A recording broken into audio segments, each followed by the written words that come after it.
સતત ઘસારો અને પ્રેમ અને પુરુષાર્થ, અને પુરુષાર્થના પુણ્યના પ્રતાપે અમને પણ આજે આ સંત માતાના જે કંઈ પણ પુણ્યતિથિ નિમિત્તે આપણને બધાને જે સત્સંગનો ભજનનો યોગ કરી આપ્યો, એ આપણા બધાનું અહોભાગ્ય કે કોઈ સમય કોઈ સેવામાં જાય, કેટલા હાથ સેવામાં હોય, દર્શનનો યોગ આનંદ લાવો લેવાતો હોય, તો આવા મહિમાઓ ભાગ્યે જ આપણને જોવા મળતા હોય.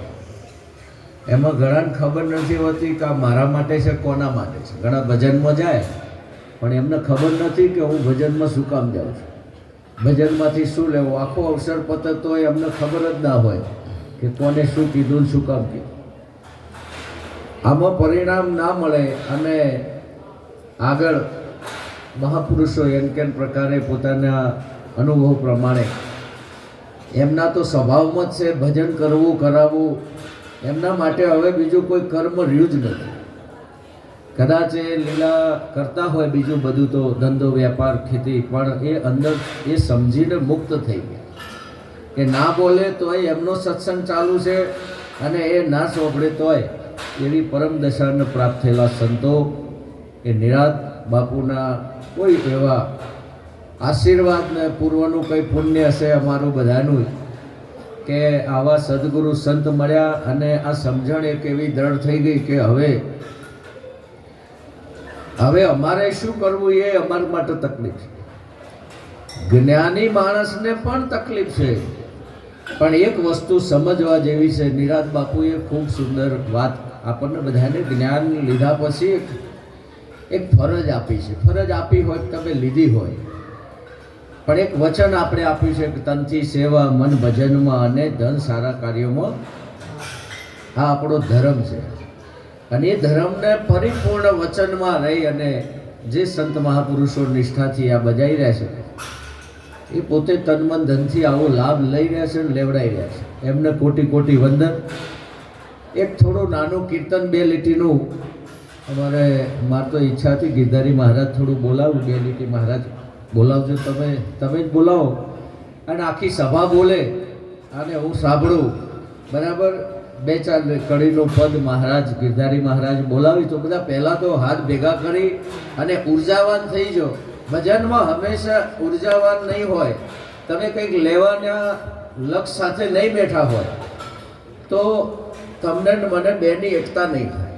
તો હંમેશા સાવધાન. અને જેને જવું હોય એને જવા દેજો, કોઈ આડા ના થતા, કોઈ પી લઈને બેહવું નહીં.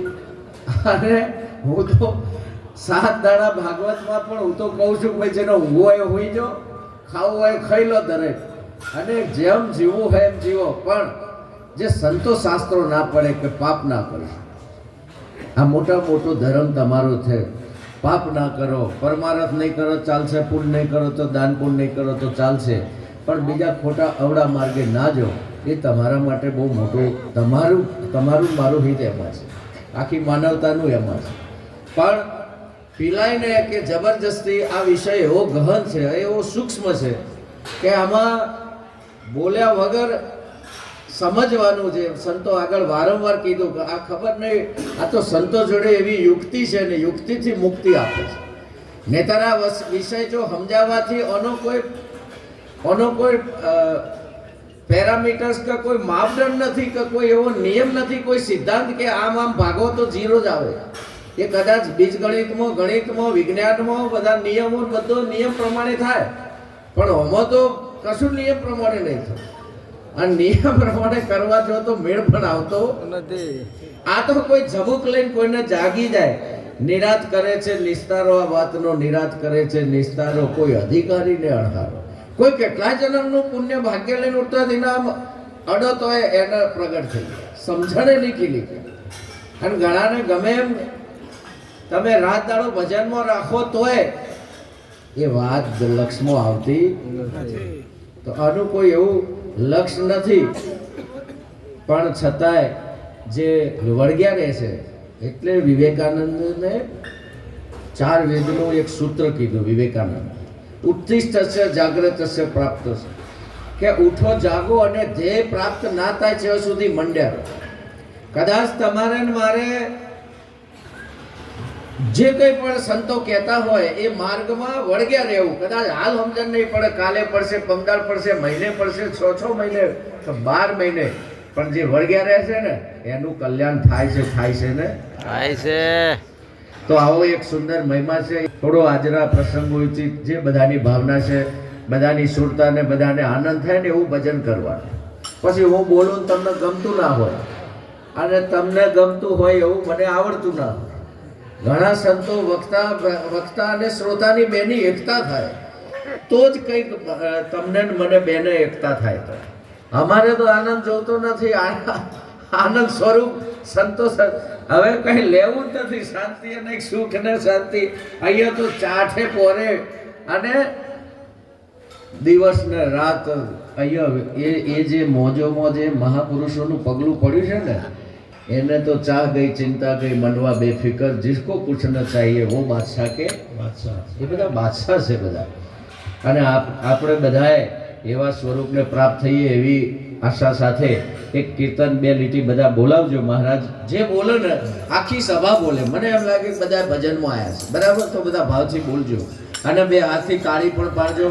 તાળી પાડવાથી તમને બધાને ખબર છે કે 5 ટેરો હાથે ટકરાય તો બીપી, ડાયાબિટીસ બધું કાબૂ થઈ જાય. ચોક જોમતું હોય ને લોહી તો એ ઓગળવાનું, એમાં ફાયદો જ છે.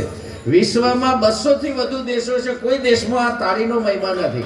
આપણે આરતી, પૂજા, થાળ, બધા લોક ગરબા ગમે તે હોય, કેમ તાળી છે? ઋષિ મુનિઓ જાણે છે. WHO ને હવે ખબર પડી કે આ 5 ટેરમાં ટકરાય તો શું થાય. વિજ્ઞાન હવે શોધી. જ્યારે આપણા ઋષિ મુનિઓએ પ્રમાણિત શાસ્ત્રો વિધિ પ્રમાણે કર્યું. તો 2 હાથ ભેગા કરજો, બાને શ્રદ્ધાંજલિ થઈ જાય ને આપણું હૃદય પવિત્ર થાય, મુખ પવિત્ર થાય. ભાવથી બોલજો બધા. મહારાજ હરે તાળી વાળો તમારા રામ